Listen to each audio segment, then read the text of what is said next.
Avec nous, Marie-Michelle Whitlock, qui est du Centre d'aide et de lutte contre les agressions à caractère sexuel, mais ça en Estrie. Mme Whitlock, bonjour.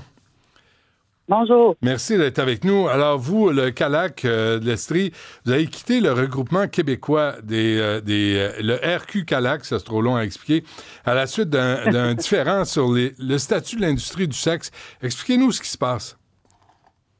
Oui, ben effectivement, on a quitté le RQ-CALAX au printemps lors du congrès. En fait, notre équipe et notre conseil d'administration a officialisé la décision.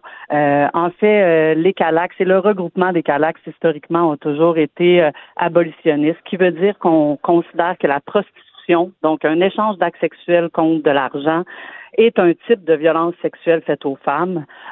Donc là, il y a différentes façons là, pour lutter contre cette forme de violence sexuelle-là.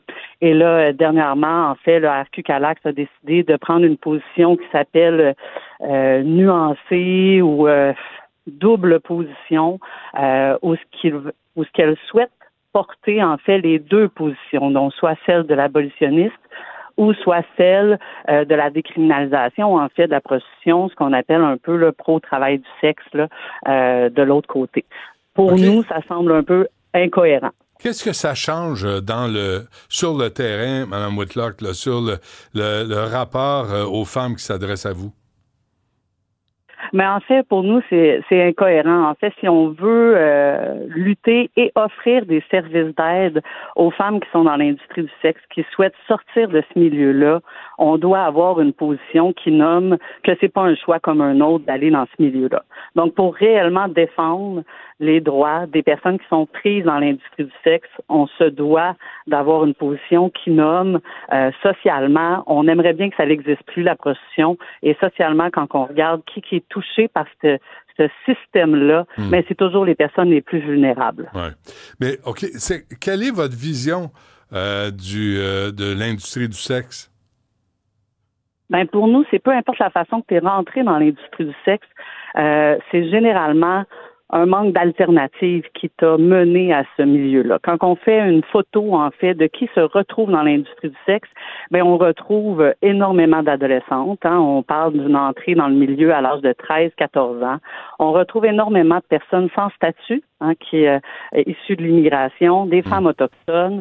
Bref, on se rend compte que la pauvreté ou les violences sexuelles subies à l'enfance mènent à l'industrie du sexe.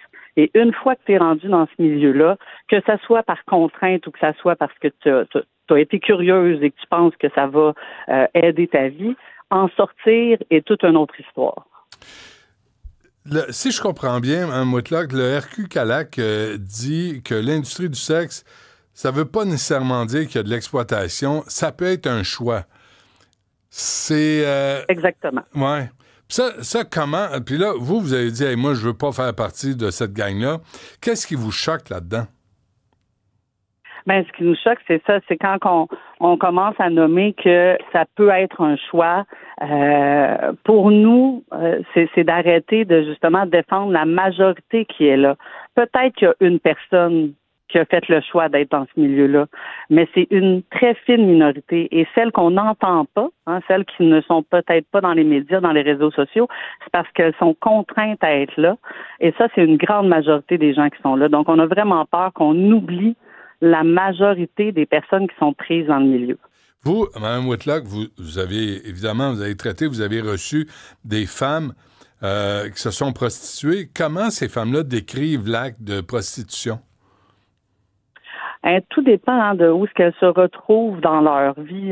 Moi, ça fait plus de 20 ans que je travaille avec les adolescentes et les femmes qui sont dans ce milieu-là. Ouais. À certains moments que je les rencontre, elles vont me dire que c'est un travail puis que c'est une façon de payer la fin du mois, que c'est son choix dans le fond. Mais ça se peut que 6 mois plus tard, quand je la rencontre, qu'elle me raconte aussi la fugue qu'elle a fait quand elle avait 14 ans, puis que la première fois qu'elle a échangé des actes sexuels, c'était dans ce contexte-là, puis qu'elle aimerait bien ça sortir. Donc, il y a différents discours qu'on retrouve quand on accompagne les femmes et les filles qui sont dans ce milieu-là, mais la majorité, quand tu leur demandes ce qu'elles ont de besoin, mais elles nous répondent qu'elles souhaitent sortir de ce milieu-là, qu'elles souhaitent avoir un soutien pour sortir de ce milieu-là, qu'elles souhaitent être moins pauvres pour sortir de ce milieu-là. Ouais.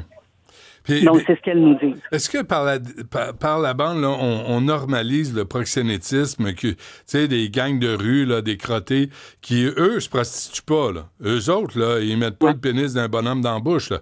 Mais ils vont battre d'une femme si elle n'est pas assez rentable, ils vont la violer en groupe, ils vont la terroriser. Si on accepte que l'industrie du sexe, ce n'est pas de l'exploitation, ça veut dire qu'on va normaliser le proxénétisme. Mais en fait, le discours du choix, de dire que c'est le choix de la personne qui est là, sert à deux types d'individus. Sert au proxénète et sert au client. Tous les proxénètes vont dire, ma blonde, elle veut, demandez-lui. Elle veut être dans ce milieu-là. C'est elle qui est venue me demander de l'aider pour faire ses annonces. Le client aussi dit toujours, mais moi, celle que je vais voir, c'est son choix, c'est pour payer ses études. Le discours du choix, en fait, ne fait qu'aider soit les proxénètes, et peu importe les types de proxénètes, on sait qu'il y en a vraiment une diversité, et les clients. Alors, j'imagine que vous avez fait valoir vos arguments à la RQ-CALAC. Qu'est-ce qu'on vous a répondu? Oui, c'était effectivement un processus là qu'on considérait quand même assez houleux. Nous, notre vision, et qui est partagée par d'autres CALACs aussi, c'est qu'il n'y a pas eu l'espace, en fait, pour vraiment transmettre les connaissances historiques, en fait, des CALACs qui travaillent auprès de ces femmes-là depuis plusieurs années. Donc, on considère que même la prise de décision de certains CALACs a été peu éclairée et mal informée. Mais bon, le vote a été fait et la décision a été prise. De là, c'est pour ça qu'il y a 8 CALACs qui sont partis en bloc, ensemble. Et il y avait déjà des CALACs qui avaient quitté avant même le vote parce qu'ils considéraient justement que le processus était plus ou moins bien entrepris, là, mais qui partaient aussi parce qu'ils se sentaient plus représentés sur cette position-là. Donc, on est plus d'une dizaine de CALACs là, au Québec qui a quitté le regroupement pour les mêmes raisons. Est-ce que ça veut dire qu'il y aura un nouveau regroupement? C'est ça qu'on est en questionnement parce qu'on n'a pas quitté pour se retrouver seul. Donc là, pour la grande majorité des CALACs démissionnaires, on se retrouve à la coalition féministe contre les violences faites aux femmes, où il y a une diversité de groupes qui travaillent sur le continuum des violences, puis on trouve que l'exploitation sexuelle là, en fait partie. Donc, on trouve que c'est un milieu pertinent où y être, mais on est en discussion à savoir si on veut se regrouper peut-être aussi entre CALACs. Tout n'est pas encore là, décidé. Et quelles sont les conséquences pour vous et les autres CALACs qui ont quitté le regroupement? En fait, la principale conséquence, c'est ça, c'est la structure organisationnelle de se regrouper pour être représenté.